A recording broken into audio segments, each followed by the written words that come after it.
हरे कृष्णा। श्री रास पंचाध्याय 32वां अध्याय। 5 अध्यायों में पंचाध्यायी यानी चौथा है अब, और हम धीरे धीरे चौथे के अंतिम पड़ाव में पहुंच रहे हैं। कृष्ण अंतर्ध्यान हुए, फिर वो प्रकट हुए, प्रकट होकर गोपियों के पास आए। गोपियों ने अपने उत्तरीय के आसन पे उन्हें बैठाला और उनसे 3 प्रश्न किए। गोपियां कृष्ण को अपने प्रश्नों के द्वारा घेरना चाहती थीं कि वो किस तरह के प्रेमी हैं। उन्होंने पूछा, एक तरह के प्रेमी वो होते हैं जो प्रेम के बदले प्रेम करते हैं, और दूसरे तरह के प्रेमी वो होते हैं जो कोई उनसे प्रेम करे या ना करे, प्रेम ना करने वालों से भी प्रेम करते हैं। और तीसरी कैटेगरी के वो लोग होते हैं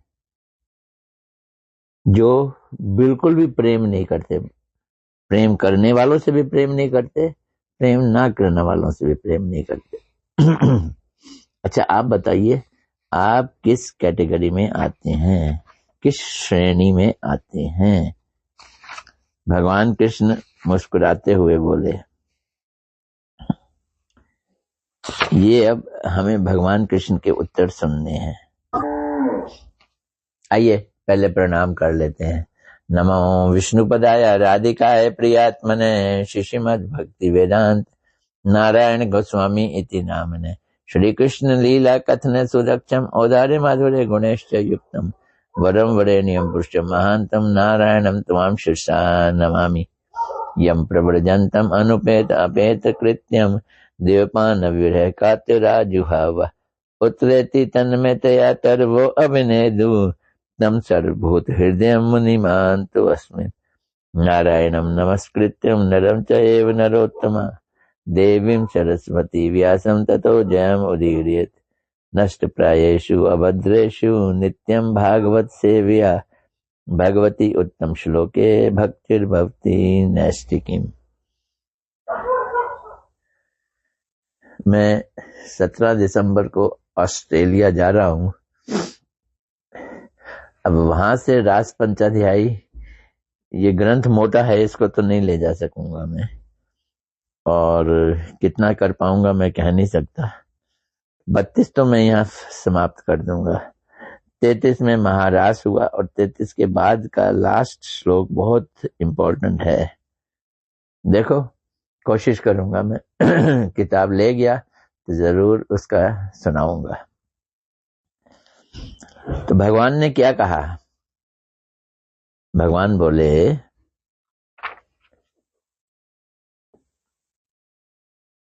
हे मेरी प्रिय सखियों, जो प्रेम करने के बदले प्रेम करते हैं,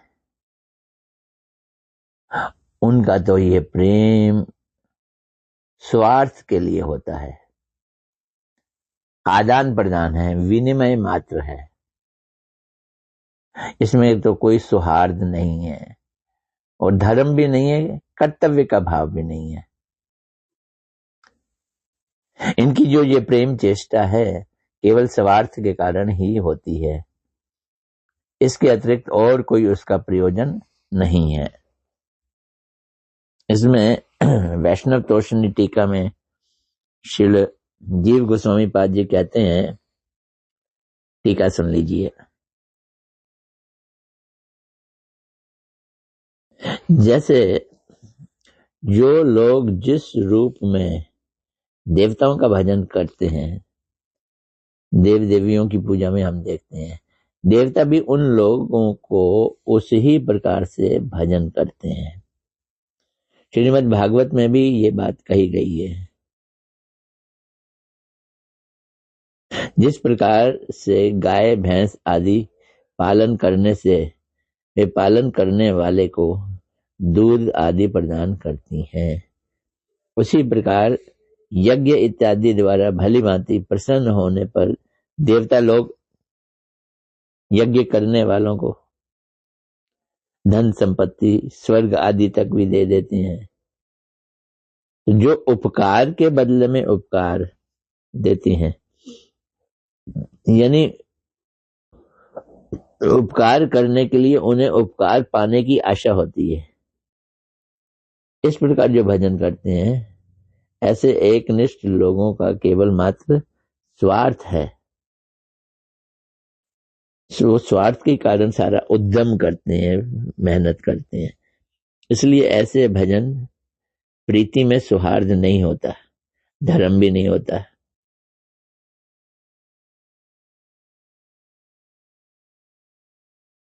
तो ये श्रील जीव गोस्वामी पाद जी की टीका है। आगे भगवान कृष्ण दूसरी कैटेगरी के लोगों की वर्णन कर रहे हैं। हे सुंदरियों, जो लोग प्रेम ना करने वालों से भी प्रेम करते हैं, जैसे स्वभाव से करुणा हृदय लोग ही ऐसा कर सकते हैं, या माता पिता हैं वो ऐसा कर सकते हैं, उनका प्रेम अपेक्षा रहित होता है, उसमें धर्म भी है, सौहार्द है, भरपूर्ण है, वो दोष रहित होता है। इसमें कृष्ण गोपियों को सुमध्यमा कह रहे हैं, जिसका मध्य भाग बहुत सुंदर है। अर्थात है सुंदरियों, जीव गोस्वामी पाद जी, वास्तव में गोपियां ही तुम लोग, सुमध्यमा का ना उन्होंने, तुम लोग ही इस प्रकार के सद्गुणों से युक्त हो। अब देखो, भजन ना करने वालों का भी भजन करना, यानी प्रेम ना करने वालों से भी प्रेम करना, ये गुण तो तुम लोगों में उज्जवल रूप से प्रकाशित हो रहा है। अर्थात तुम ही लोग इस विषय में प्रमाण हो। श्री कृष्ण के द्वारा इस प्रकार कहने का अभिप्राय ये है कि ब्रज देवियां भी उसी प्रकार से मेरे प्रति प्रीति कर रही हैं। अगर नहीं कर रही हैं तो करें, क्योंकि उनका ये गुण है कि अगर उनसे कोई प्रेम ना करे तो उससे भी प्रेम करती हैं। श्री विश्वनाथ चक्रवर्ती पाद जी भी कुछ कह रहे हैं, वो भी सुन लेते हैं। तो दूसरे प्रश्न के उत्तर में कृष्ण कह रहे हैं, जो प्रीति ना करने वालों से भी प्रीति करते हैं, वे निरपेक्ष प्रीति करने वाले। निरपेक्ष, कोई अपेक्षा नहीं होती दूसरे से प्रेम करते समय। तो ये प्रेम दो तरह के लोगों में देखा जाता है। एक संबंध शून्य, बिना रिलेशन के भी प्रेम ऐसा करते हैं कुछ लोग, और एक संबंध युक्त भेद से दो प्रकार का है। अब जो करुणाशील लोग हैं और माता पिता, इनमें करुणा गण शुद्ध भक्ति ही देखी जाती है। करुणा गण कौन होते हैं? जो शुद्ध भक्त होते हैं। जैसे प्रहलाद आदि, इनका जो प्रेम है निरुपाधिक है, इसमें कोई उपाधि नहीं है। करुणा ही करुणा है, करुणा का उदय देखा गया है।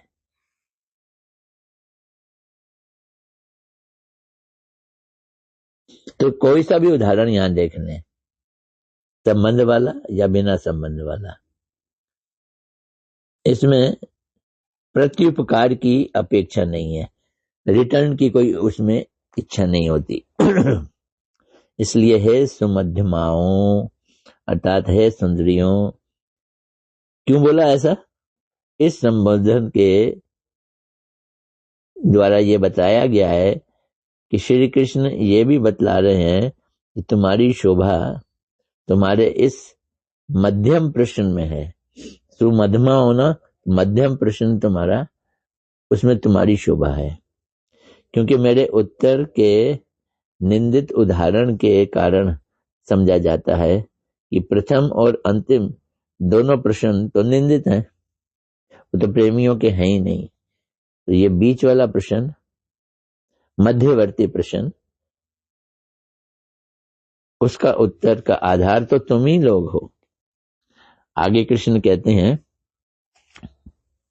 तीसरे प्रश्न के लिए, तो कुछ लोग ऐसे होते हैं जो प्रीति ना करने वालों की बात तो दूर रहे, अरे प्रीति करने वालों से भी प्रीति नहीं करते।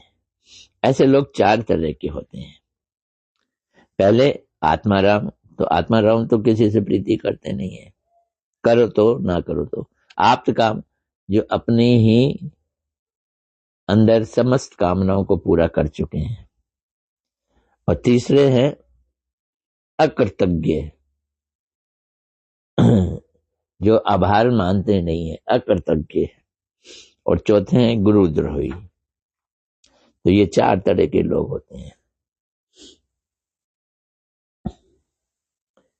इसमें जीव गोस्वामी जी कह रहे हैं,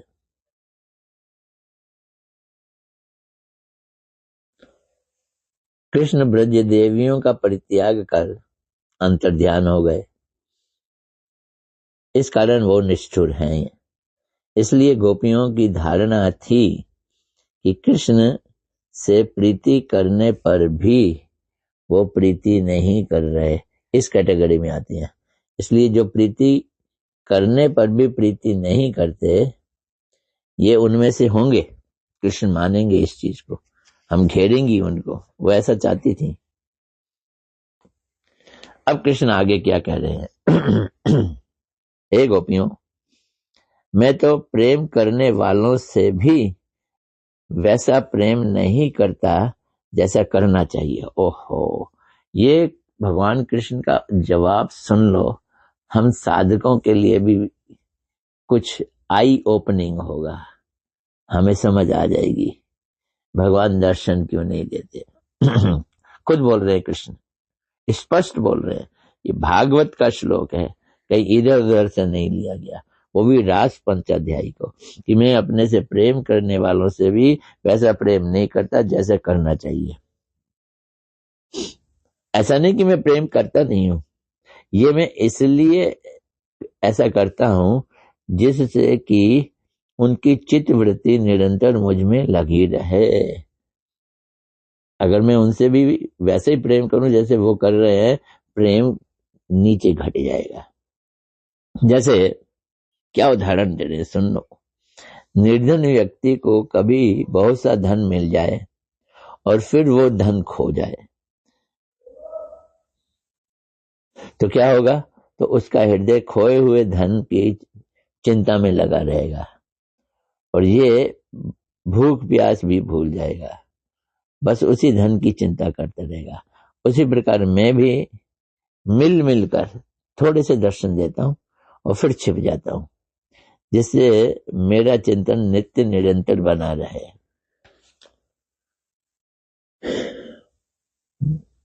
तो जीव गोस्वामी जी की टीका में, इस प्रकार ब्रज देवियां श्री कृष्ण को तृतीय श्रेणी के अंतर्गत दोषी मानकर एक दूसरे को आंखों ही आंखों में इशारे करने लगी और मुस्कुराने लगी। देखा, अब ये फंसेंगे। इसे देखकर श्री कृष्ण ने कहा, हे सखियों, किंतु मैं तो उनमें से, इन तीनों में से एक भी नहीं हूं, अपितु मैं परम कारुणिक और परम सुहृद हूं। यदि कहो कि किस प्रकार से बताओ, तो इसी के लिए वो कह रहे हैं कि मैं प्रीति करने वालों का ध्यान और मेरे पे बढ़े, कितना बढ़े, लगातार वो मेरा ध्यान करें, अविच्छिन्न रूप से मुझ में लगा रहे, उनका ध्यान मुझ में निरंतर ध्यान की प्रवृत्ति बनी रहे। मैं प्रीति करने वालों को भी प्रकट रूप में प्रीति नहीं करता, ये कृष्ण कह रहे। तो किसी का धन नष्ट हो जाए और वो गरीब हो, तो उसका क्या हाल होगा, ये उदाहरण दिया गया है यहाँ पे।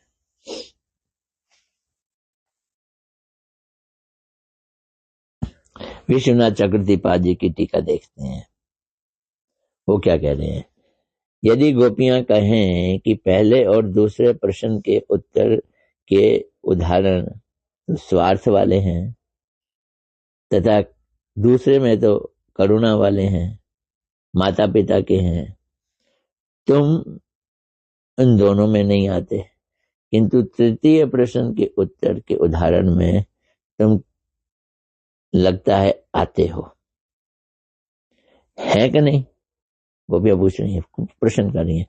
गोपियों के इस प्रश्न की आशंका से कृष्ण कह रहे हैं, हे सखियों सुनो, क्या तुम लोग मेरे मुख से मेरी पराजय सुनना चाहती हो? ऐसी इच्छा है तुम्हारी? हे परस्पर मंद मंद मुस्काने वाली गोपियों, तुम्हारी कटाक्ष की नयन चातुरी में देख रहा हूं। सुनो, मैं नारायण के रूप में आत्मा राम और पूर्ण काम हूं, ये बात तो सही है, पर यहां मैं नारायण नहीं हूं, यहां मैं नंद महाराज का पुत्र हूं। इसलिए ना तो मैं आत्मा राम हूं, ना मैं आप्त काम हूं, ना मैं पूर्ण काम हूं।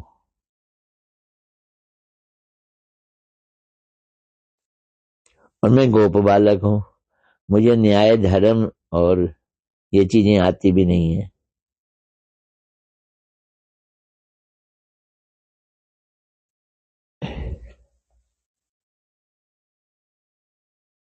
अब तुम कह रही हो मैं तीसरी कैटेगरी में आती हूं, मैं अकृतज्ञ हूं, गुरुद्रोही हूं। अरे मैं तो तुमसे विहार करता हूं, बारंबार तुमको संतुष्ट भी किया मैंने, एक बार छोड़ दिया तो द्रोही हो गया। गुरुद्रोही का मेरे पे दोष लगा रहे हो। लेकिन फिर आ भी तो गया तुम लोगों के सामने, दर्शन भी तो दिए, बोलो गुरुद्रोही हूं क्या मैं इसलिए गुरुद्रोही नहीं हूं।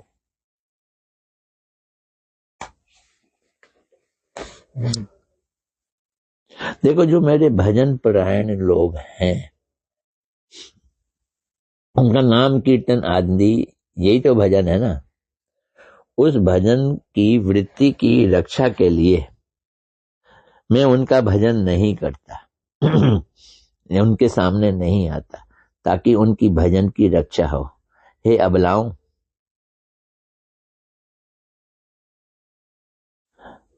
हे गोपियों, मैं अपने स्वभाव या रीति को तुम्हें बतला रहा हूं। मेरा जो नेचर है ना, जो मेरी रीति है, जो मेरा वे ऑफ डीलिंग है अपने भक्तों के साथ, सुनो, समझो उसको। मेरा भजन करने पर भी मेरे दर्शन ना प्राप्त करके भजन परायण के हृदय में एक दैन्यता उदित होती है। हाय हाय, मैं जैसे भी चेष्टा क्यों ना करूं, पर सब विफल हो जाती है। वो भजन करने वाला ऐसा सोचता है। अतः जानना होगा मैं तो अपराधी हूं, मेरे प्रति कृष्ण का तनिक भी अनुग्रह नहीं है, इसलिए मुझे धिक्कार है। इस प्रकार प्रति क्षण निर्वेद दैन्य आदि बुद्धि के द्वारा काम क्रोध आदि उत्पन्न नहीं होते हैं, और इसके कारण मेरे प्रति भक्ति और प्रदीप्त हो जाती है, प्रदीप्त और जल जाती है। इस प्रकार मैं उन लोगों को जिनके भाव नहीं जागृत हुए, अजात रति प्रेमी जनों का भजन की वृत्ति की रक्षा करता हूं। कैसे? दर्शन ना देकर। देखो, भगवान खुल्लम खुल्ला कह रहे हैं, जानबूझ के ऐसे करता हूं। किंतु जात प्रेम अर्थात जिनका प्रेम उत्पन्न हो गया है, भाव के ऊपर चले गए, वो ऐसे भक्तों के लिए अर्थात मेरे प्रति जिनकी आसक्ति है, आसक्ति रूपी जीविका की रक्षा के लिए मैं उनका भजन नहीं करता, अर्थात उन्हें दर्शन देकर भी फिर अंतरिष्ट हो जाता हूं। इससे उनकी आसक्ति बढ़ने लगती है और बढ़ती जाती है। जैसे धनहीन व्यक्ति का अगर धन उसको मिल जाए किसी तरह से और फिर वो धन खो जाए, तो खोए हुए धन की चिंता में वो एकदम निमग्न हो जाता है। उस समय उसे भूख नहीं, प्यास नहीं और कुछ भी होश और बोध नहीं रहता। अतः मेरा भजन करने वाले लोगों की मेरे प्रति आसक्ति ही मुझे बढ़ानी होती है। इस आसक्ति का और भी अधिक वर्धन करने के उद्देश्य से मैं उनका प्रकट रूप में भजन नहीं करता, छुप के करता हूं। तो निगूढ़ भाव अर्थात छिपकर अधिक रूप में भजन करता हूं। मैं भजन कर रहा हूं छुप के, और वो जितना कर रहे हैं उससे ज्यादा कर रहा हूं। इस प्रकार मैं भी वस्तुतः उसी प्रकार करुण हूं जिस प्रकार दूसरे प्रश्न में जो बताया ना, प्रेम ना करने वालों से भी प्रेम करते हैं, करुणाशील होते हैं। द्वितीय प्रश्न में भजन नहीं करने वाले पे भी जो भजन करते हैं, उस उदाहरण में जो करुणाशील बताए, मैं भी वैसे ही करुणाशील हूं। इसलिए दर्शन दान से ही मेरा भजन होता है और दर्शन ना देने से भजन नहीं होता। इस प्रकार की व्याख्या ठीक नहीं है। ये विश्वनाथ चक्रवर्तीपाद जी कह रहे हैं। आगे भगवान कृष्ण कहते हैं, हे अबलाओं, इसमें संदेह नहीं है कि तुम लोगों ने मेरे लिए लोक मर्यादा, वेद मार्ग और अपने सभी संबंधियों को भी त्याग दिया। इस स्थिति में तुम्हारी मनोवृत्ति मेरे द्वारा प्राप्त होने वाले किसी सुख में लगकर कहीं अन्यत्र ना चली जाए। प्रेम तो कर रही हो तुम, पर कहीं थोड़ी सी तुम्हारी स्मृति इधर उधर ना छिटक जाए, निरंतर मुझ में ही लगी रहे। इसलिए मैं तुम लोगों की दृष्टि से छिपकर तुम्हारे प्रेमालाप को सुन रहा था। गोपियों, तुम मेरी अत्यंत प्रिय हो और मैं तुम्हारा प्रीतम हूं, इसलिए तुम लोगों के द्वारा मुझे दोष लगाना उचित नहीं है। क्या बात है। तो जीव गोस्वामी जी की टीका थोड़ी सी हम पढ़ रहे हैं। यदि गोपियां कहें कि हमारी दृष्टि से अगोचर रहकर क्या कर रहे थे,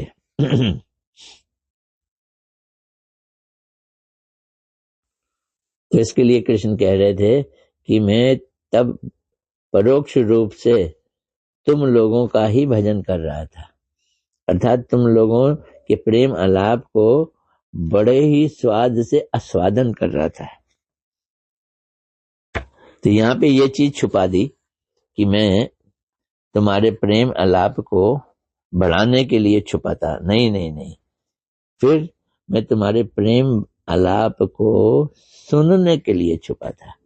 और ये फिर अंतिम श्लोक जिसे हमारे गुरुदेव ने हजारों बार कोट किया है, न पारे अहम निर्वद्य संयुजाम तो साधु कृत्यम विबुधा युषापी वह, या माँ भजन दुर्जगे श्रृंखला संवृश्यतः प्रतियातु साधुना। हे प्यारी गोपियों, मेरे साथ तुम्हारा मिलन, कृष्ण कह रहे हैं, सर्वथा निर्दोष है, निर्मल है। इसमें निज सुख की कामना लेश मात्र भी नहीं है, तुम्हारे अंदर भी नहीं है, मेरे में भी नहीं है। ये विशुद्ध प्रेम है। और तुमने मेरे लिए घर गृहस्थी की दुष्कर बेड़ियों को तोड़कर और लोक मर्यादा का उल्लंघन कर मेरा भजन किया है। बताओ, मैं तुम्हारा ऋण कैसे चुका सकता हूं? अरे देवताओं जैसी लंबी आयु पाकर भी मैं तुम्हारी सेवा करूं, तुम्हें इस प्रेम, त्याग और सेवा का बिंदु मात्र भी बदला नहीं चुका सकता। हाँ, ये और बात है, तुम अपने सौम्य स्वभाव से मुझे उऋण कर दो, पर सच्ची बात यह है कि मैं हमेशा तुम्हारा ऋणी ही बना रहूंगा। कृष्ण ने कितनी ऊंची बात कह दी, वाह भाई वाह।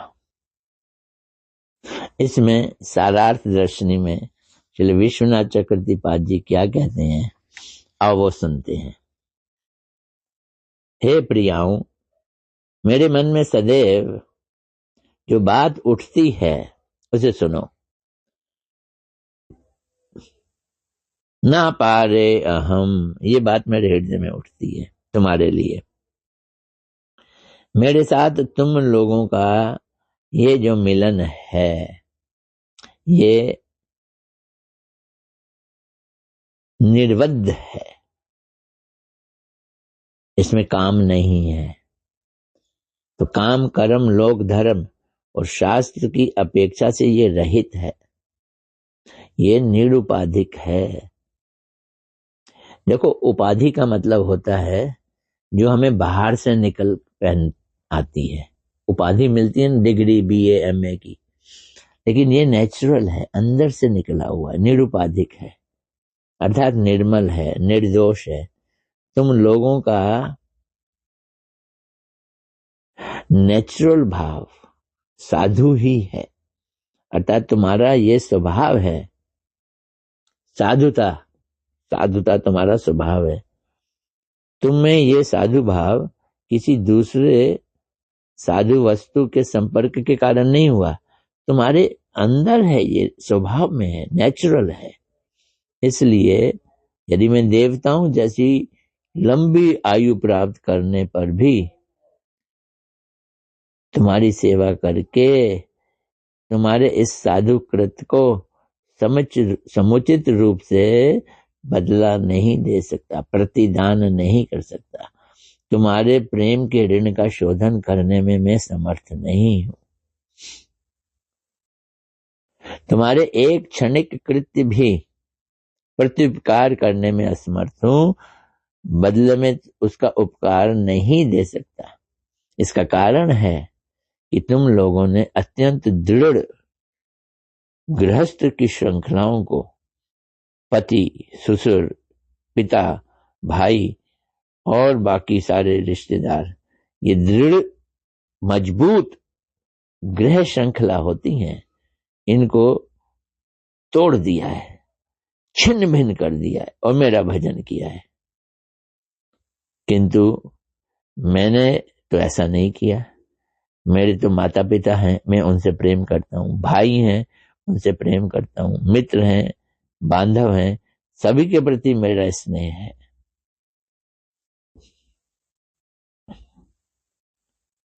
मैंने तो कह रखा है, ये यथा माम प्रपद्यन्ते ताम तथैव भजामि हम, जो मेरा जिस प्रकार से भजन करेगा उसी के अनुपात में मैं उसका भजन करूंगा।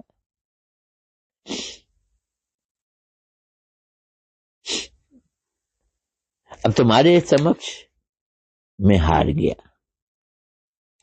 मैं इस प्रतिज्ञा से गिर गया, विच्युत हो गया, मेरी प्रतिज्ञा टूट गई तुम्हारे आगे, इसलिए मेरे द्वारा इसकी प्रतिक्रिया असंभव है।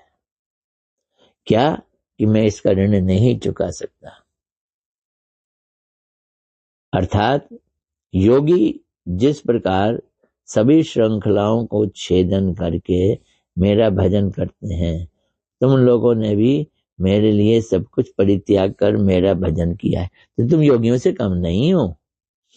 तुम लोगों की सुशीलता, इसके द्वारा मैं उऋण हो चुका हूं, किंतु वास्तव में तुम लोगों के निकट मैं ऋणी ही रहता हूं।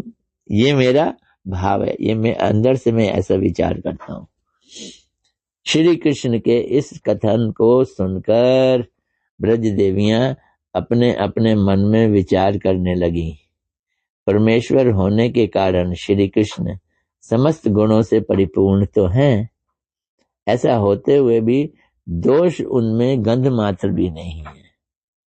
तथापि हमारे प्रेम रस के विज्ञ होने पर भी हम लोगों के प्रेमवती होने का महान उत्कर्ष और अपने प्रेम का अपकर्ष बता रहे हैं।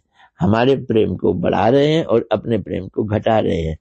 क्या बात है! गोपियां कृष्ण की इस बात पे फिदा हो गई तथा इस कारण हमारे निकट ऋणी होने की बात कह रहे हैं और हमारी सेवा ही तत्पर श्री कृष्ण का ऐसा त्याग है। अतएव अपनी पराजय स्थापन के इच्छुक श्री कृष्ण को पराजित कर विजय प्राप्त करने की इच्छा रखने वाली हम लोग अनन्या हैं। हम तो कृष्ण से ही प्रेम करती हैं। तो श्री कृष्ण जिस प्रकार हमारे प्रेम का उत्कर्ष स्थापन करने के इच्छुक हैं, हम लोग वैसे नहीं हो सकती क्या? है भी नहीं। हम उस प्रकार से उनके प्रेम का उत्कर्ष स्थापित करने में असमर्थ हो गई। हम तो ये उनके ऊपर आरोप लगाना चाहती थी कि वो अकृतज्ञ हैं, गुरुद्रोही हैं। फलस्वरूप श्री कृष्ण के प्रेम के निकट वस्तुतः हम लगता है हार ही गई हैं, कृष्ण जीत गए, ये गोपियां सोच रही हैं।